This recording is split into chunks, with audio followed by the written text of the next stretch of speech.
This is not clickbait, I fear. I fully did quit my job as a public librarian, and instead of going quietly, which of course I could do, I will not. I will explain why as an act of advocacy and service, because while I'm stepping away, I'm doing so with love. Listen, my first job was as a page in my public library. As a huge nerd, said affectionately, obviously, this was my dream. And when I got my master's in library science, I wondered if I had the opportunity again to work in public libraries as an adult, and I did. Over the past year, I had the privilege, might I say, of working with a team of creative, dedicated, talented public workers. And I believe now more than ever, and if you're here, you likely agree, that public libraries are essential for creating vanishingly rare public space, for fostering lifelong learning, connections, community care, etc., and for providing essential public services.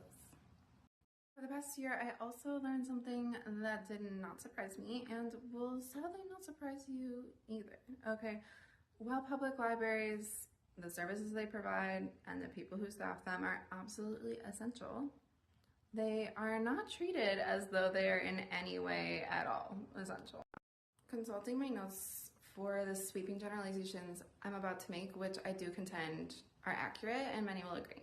Okay, public librarians are collectively overworked and underpaid.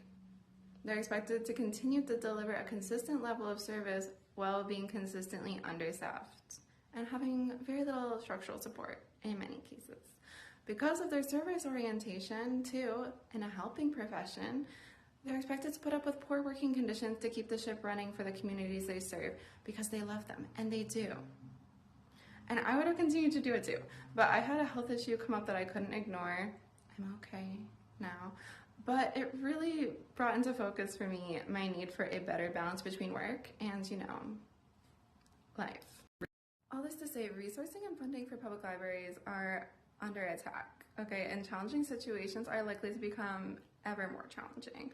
But what can you do if you love your library? Well, you can find out what is going on at your library. Okay, you can find out what public meetings you can attend or what public figures you can write to make your voice heard in advocating for more resources for your library and library staff. While folks do not often listen to library staff, they do have to listen to patrons and constituents. So your voice is necessary, needed, and appreciated. And lastly, when you're at the library, of course, have fun, bring your patience, and when you see your library workers, be kind. Thank you.